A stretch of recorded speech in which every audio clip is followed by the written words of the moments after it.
কি হলো, চুল দাড়ি কালো করছো কেন? বিয়ে করতে যাব। 52 বছর বয়সে কেউ মেয়ে দেবে তোমাকে? চুল দাড়ি কালো করে নিলে থোড়ি বুঝতে পারবে আমার 52 বছর বয়স। তাহলে আমি বাপের বাড়ি চলে যাচ্ছি। যাও, তোমাকে আর দরকার নেই। ময়না, তোর জন্য একটা ছেলে দেখেছি। ছেলের বয়স কত? ওই 20 কি 22 হবে। তাহলে ঠিক আছে, যদি বেশি হয় আমি কিন্তু ঘর করব না বলে দিচ্ছি নান্টু ঘটক। ঠিক আছে, আজই কিন্তু বিয়ে।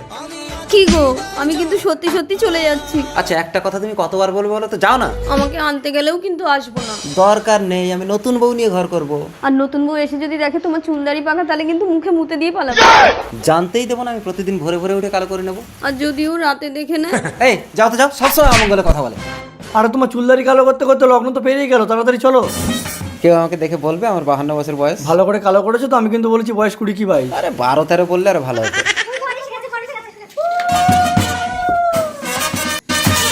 চলো মালাটা তোলো। আরে আমার গলায় দিচ্ছিস কেন?